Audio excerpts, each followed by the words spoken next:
Caitlin Clark is the only woman in basketball to ever sign with Wilson Basketball, and she's the only athlete since Michael Jordan to do so. If we're comparing a Caitlin Clark signature shoe release to anybody not named Michael Jordan, anybody not named LeBron James, you're being extremely disingenuous. Basketball fans, you won't believe what has surfaced. Nike might be sitting on the most valuable women's basketball athlete in history and doing almost nothing with her. That sounds insane, but the evidence is right there in plain sight. A company worth over $200 billion signed a generational star, locked her into a long-term deal, and somehow managed to let a basketball company steal the spotlight instead. And not just any spotlight, the kind that reshapes how fans see an entire brand. The athlete at the center of this isn't just popular, she's historic. Caitlin Clark didn't just bring new viewers to women's basketball, she changed viewing habits, ticket prices, and national conversation overnight. For a brief moment, she became the gravitational center of the sport. That's why what happened next feels almost impossible to believe. While fans were waiting for Nike's big move, the signature shoe, the defining campaign, the cultural moment, silence stretched on. Months turned into years. And then, out of nowhere, Wilson dropped a commercial so emotionally sharp and basketball pure that it instantly exposed what Nike wasn't doing. And that's the scary part. This isn't about one ad outperforming another. It's about a shift in perception.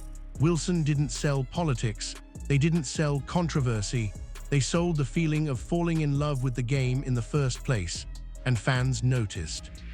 Meanwhile, Nike, the company that built its empire by betting early and boldly on icons, suddenly looks hesitant, careful, almost afraid. The question now is whether Caitlin Clark is marketable. The question is whether Nike still remembers how to recognize greatness when it's standing right in front of them. Because what happened next may become one of the most expensive mistakes in modern sports marketing. The biggest mistake people make when talking about Caitlin Clark is treating her like a normal star. She is. Athletes like her don't follow the usual rules of popularity, development, or marketing timelines. They break them. Caitlin Clark isn't just good at basketball, she's an anomaly that shows up maybe once every decade, sometimes once in a generation. During her college run, she wasn't just the most recognizable player in women's basketball.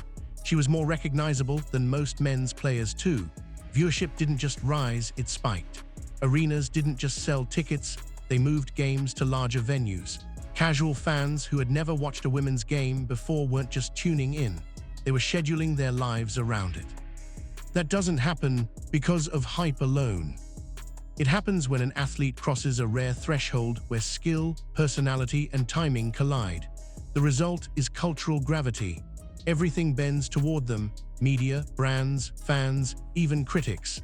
That's why comparisons to average rookies completely miss the point.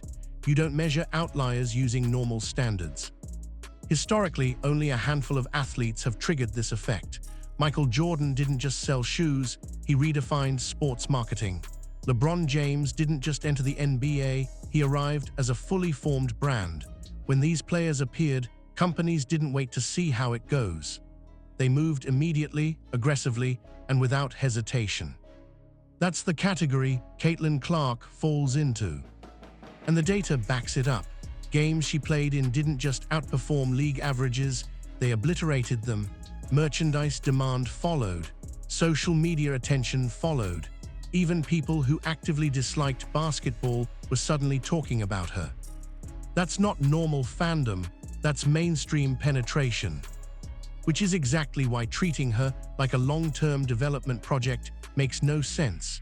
You don't slow-walk an athlete whose value is peaking in real time. You don't delay when momentum is already there. You capitalize, or someone else does. This is the part many businesses get wrong. They confuse fairness with opportunity. They confuse patience with strategy. And they forget that generational moments don't wait for internal alignment. They move forward whether you're ready or not. And when a company hesitates in a moment like this, it's not neutral. It's a decision, which makes what Nike did next impossible to ignore, because instead of acting like they were holding a once-in-a-generation asset, they treated her like something they could afford to wait on. And that decision changed everything. If Caitlin Clark was truly viewed as a generational asset, Nike's next move should have been automatic. It was. Instead of striking while momentum was at its absolute peak, Nike did something that stunned fans, analysts, and investors alike. They quietly confirmed that Caitlin Clark's signature shoe wouldn't arrive until 2026, possibly even later, 2 to 3 full years after signing her. In modern sports marketing, that's an eternity. And this wasn't rumor or speculation. It was clarified during Nike's own earnings call. No renegotiation, no accelerated timeline, just wait. That decision becomes even harder to defend when you look at Nike's history. In 2003, when LeBron James was still deciding which brand to sign with, Nike didn't wait for certainty.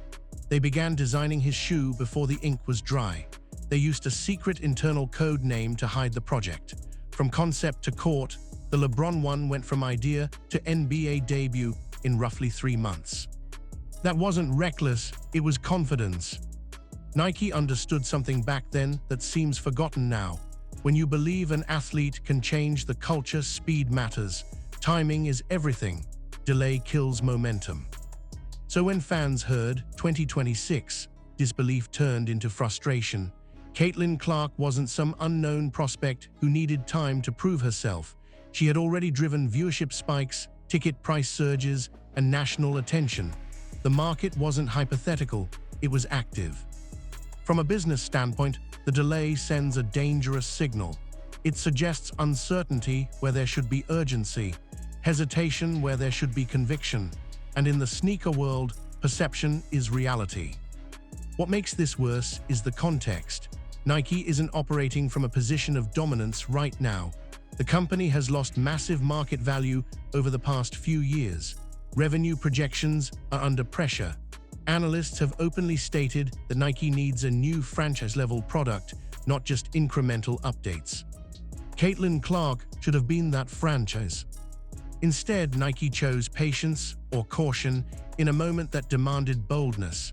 And while Nike waited, the conversation didn't pause. Fans didn't pause. The market didn't pause. Because when a brand hesitates during a generational moment, it doesn't stay empty for long. Someone else always steps in. And that's exactly what happened next.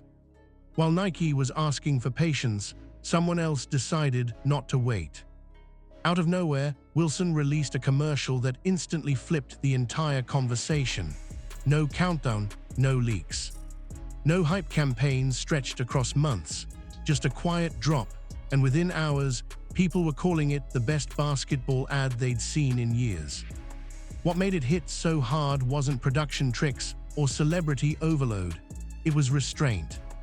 The ad didn't try to sell shoes, it didn't lecture, it didn't wade into culture war territory or attempt to impress anyone on social media. Instead, it went straight to the emotional core of the sport. The sound of the ball, empty gyms, the feeling of playing before anyone was watching. The simple idea that when everything else is stripped away, basketball is still basketball. That message landed immediately. Fans didn't just like it, they shared it. Not because they were told to, but because it reminded them why they loved the game in the first place. Nostalgia, purity, obsession, things sneaker brands used to understand instinctively. And that's when the contrast became impossible to ignore. While Nike was delaying its most anticipated women's signature shoe in history, Wilson was positioning itself as the brand that actually understood basketball. Not trends, not politics, the game. In one move, they reframed themselves as authentic and reframed Nike as distant. The most unsettling part for Nike wasn't just that the ad performed well.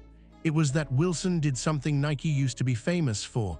They trusted instinct over fear, emotion over spreadsheets, timing over caution. Even more quietly disruptive was what the ad didn't say. It didn't explain, it didn't justify, it didn't apologize. It simply assumed the audience would feel it. And they did. In the days that followed, discussion shifted. People weren't asking when Nike's shoe was coming anymore. They were asking why Wilson felt more connected to basketball culture than the biggest sportswear company in the world.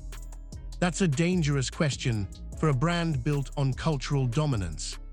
Because once consumers start associating authenticity with someone else, the damage isn't immediate, but it's lasting. You can't buy your way back into credibility.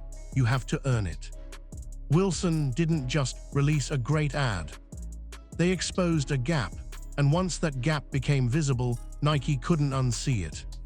And the deeper you look into that contrast, the worse it gets for Nike, because the company was already under pressure long before this moment ever arrived. The reason Wilson's move hit so hard is because it landed at the worst possible time for Nike. Long before Caitlin Clark entered the picture, Nike was already struggling to look like its old self. Over the past few years, the company has lost more than $100 billion in market value. Revenue growth stalled, product lines failed to excite, and investors grew increasingly vocal about leadership mistakes. At one point, the frustration boiled over so badly that calls for change became unavoidable. Nike's CEO was eventually forced out, a clear sign that confidence inside the company had cracked. This wasn't a brand cruising from a position of dominance. It was a brand searching for its next identity. That context matters. Because when analysts looked at Nike's problems, they all landed on the same conclusion: incremental fixes wouldn't be enough. A new colorway here, a limited drop there, none of that could reverse the slide. Nike needed something bigger, a new franchise, a cultural engine capable of generating billions, not millions. Sound familiar? This is where Caitlin Clark should have been the answer. A rare athlete capable of anchoring an entire ecosystem. A name that could attract new audiences, re-energize existing fans, and give Nike a narrative it desperately needed: innovation, relevance, and momentum. Instead, Nike hesitated. From the outside, it looks like a company stuck between old instincts and new fears. The Nike that once moved fast, took risks, and trusted stars seems to be wrestling with internal caution. Every decision filtered through layers of concern, every move delayed until consensus forms. That's deadly in cultural moments. Because culture doesn't wait for approval cycles, it rewards decisiveness. The brands that win are the ones that act when the opportunity is hottest, not when it's safest. Wilson didn't need Nike's scale to win this moment.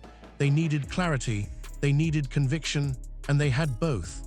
In contrast, Nike's silence became louder with every passing day. What should have been a defining comeback moment started to feel like another missed opportunity. And that's the part investors and fans can't ignore. Nike didn't just delay a shoe, they delayed a statement, they delayed belief. And in a market built on perception, delay is often indistinguishable from doubt. Which raises an even more uncomfortable question. If Caitlin Clark wasn't enough to trigger urgency inside Nike, what exactly would be? Because the explanation that follows doesn't revolve around strategy alone, it revolves around fear. This is where the story stops being about strategy and starts being about fear. Because from the outside, the hesitation doesn't look accidental, it looks intentional. There's been a growing belief among fans and analysts that Nike isn't unsure about Caitlin Clark's value, they're unsure about the reaction.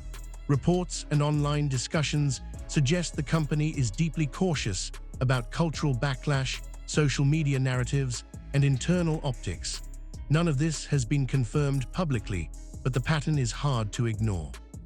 Nike hasn't denied Clark's marketability, they've simply chosen silence.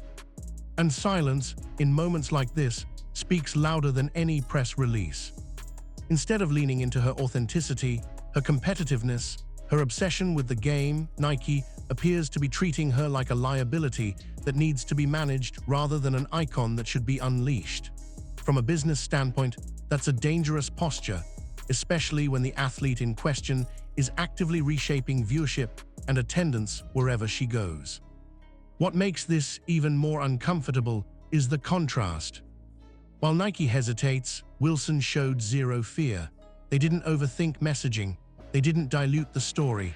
They didn't ask how it might be received on every corner of the internet. They focused on one thing, basketball, and trusted the audience to respond. And the audience did. That reaction exposed a deeper issue. Nike, the company that built its empire on rebellious confidence, now appears frozen by caution. The brand that once told athletes to be unapologetically themselves now seems terrified of letting one simply exist without filters. From a consumer perspective, that's jarring. Fans don't want perfection, they want honesty, they want conviction. When a brand looks scared to stand behind its own athlete, it doesn't look responsible, it looks weak. And here's the business reality that often gets lost. Fear-driven decisions rarely age well. Playing it safe might avoid short-term backlash, but it almost always sacrifices long-term dominance. Culture rewards bravery, not hesitation, especially when the moment is this rare. Caitlin Clark isn't a test case, she's a finished product. And by hesitating, Nike isn't neutral. They're creating space for another brand to define her story, space for another message to take root, space for another company to become synonymous with authenticity. That's not just a missed opportunity. That's how market leadership quietly slips away, without a single competitor having to fight for it. And the irony is brutal. Nike built its legacy by betting on athletes before the world agreed. Now, the world already agrees, and Nike still won't move. Which brings us to the harshest lesson of all. Business doesn't punish failure the most. It punishes fear. This is the point where emotion has to step aside, because business doesn't operate on fairness, it operates on demand. That distinction makes people uncomfortable, but it's unavoidable. Sports history is filled with examples where the best player wasn't the most profitable one. Skill earns respect, marketability earns revenue, and the two don't always overlap. Nike knows this better than anyone. There are countless cases where superior athletes never received signature shoes because the numbers didn't justify it. Tim Duncan is the classic example. One of the greatest players of all time, universally respected, endlessly decorated, and yet Nike tested his shoes twice and pulled both releases due to weak sales. Duncan understood the reality. He didn't take it personally. Business made the decision. On the flip side, Allen Iverson wasn't just selling basketball excellence, he was selling identity, culture, attitude. Kids wanted to be him. His shoes moved units because demand existed far beyond the box score. That's the lens Nike has always used, which makes the current situation so confusing. Because Caitlin Clark isn't just outperforming her peers, she's outperforming the market. Her games don't just draw more viewers, they multiply them. Ticket prices don't rise slightly, they spike. Arenas don't just sell out, they relocate to larger venues. That's not narrative, that's consumer behavior. And consumer behavior is the only metric that matters. Yet somehow, the conversation around her keeps circling back to fairness. Who deserves a shoe first? Who's earned what? Who waited longer? Those arguments may matter emotionally, but they've never been how Nike built its empire. Nike didn't make Michael Jordan wait his turn. They didn't delay LeBron James out of respect for veterans. They didn't hesitate because someone else might feel overlooked. They followed demand aggressively. That's what makes the delay with Caitlin Clark feel so out of character. Because when fairness starts overriding revenue logic, brands lose clarity. They stop acting like market leaders and start acting like referees. And referees don't dominate culture. What Wilson understood, and Nike seems to be forgetting, is that selling a star doesn't diminish anyone else. It expands the entire ecosystem. One breakout icon brings new fans, new money, and new opportunities for everyone involved. Suppressing that momentum doesn't create balance. It creates stagnation. And stagnation is fatal in sports marketing. The uncomfortable truth is this: Caitlin Clark isn't a debate, she's a demand signal. And demand signals don't wait for consensus. They either get acted on or they move elsewhere. Which is why Wilson's next move wasn't accidental. It was strategic. And it set the stage for something Nike may not be able to undo. What Wilson did next made it clear this wasn't a lucky moment or a one-off win. It was a long-term strategy. While Nike hesitated, Wilson quietly did what legacy brands do when they see a generational opportunity. They committed early, deeply, and personally. This wasn't just a sponsorship, it was positioning. Wilson didn't treat Caitlin Clark like a short-term campaign asset. They treated her like a cornerstone, someone you build around for years, not quarters. Behind the scenes, reports describe a process that went far beyond slapping a name on a product. They studied her habits, her personality, her routines, her relationship with the game, even the details most brands overlook: how she dresses, how she speaks, how she carries herself when no one's watching. That level of attention sends a message. It tells the athlete and the audience that this partnership isn't transactional, it's intentional. Instead of rushing out a shoe or chasing trend cycles, Wilson focused on something more durable: identity. They anchored Caitlin Clark to the purest symbol of basketball itself: the ball, the one object every player touches, the one thing that exists before endorsements, before cameras, before fame. That choice was subtle, and it was brilliant. By centering the partnership around basketballs instead of sneakers, Wilson avoided every controversy Nike seemed afraid of. No debates, no rankings, no arguments about timing, just the game. And that allowed them to claim something far more powerful than a product drop: authenticity. In doing so, Wilson reframed the conversation. They weren't competing with Nike on scale or hype. They were competing on meaning. They positioned themselves as the brand that prioritizes the love of the game over everything else. And once a brand owns that narrative, it's incredibly hard to take away. Even more importantly, this approach ages well.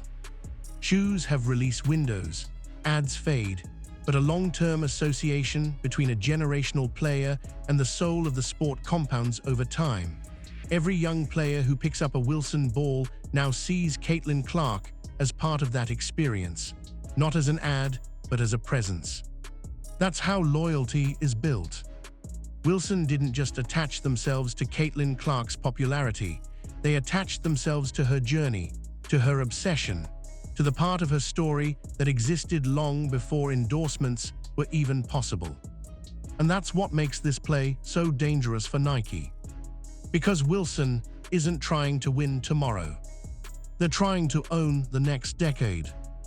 And by the time Nike decides it's ready to move, the most valuable part of the story may already belong to someone else. This is the moment that will define how this story is remembered. Not the contract, not the delay, not even the commercial. What matters now is who understood the moment and who hesitated when history was knocking. For decades, Nike built its empire by doing the one thing other companies were afraid to do. They bet early, they moved fast, they trusted athletes before the world agreed they were icons. Michael Jordan wasn't safe, LeBron James wasn't guaranteed. Those bets worked because Nike understood something fundamental about culture. Momentum is perishable. Caitlin Clark represents the same kind of inflection point. A rare athlete whose impact goes far beyond performance.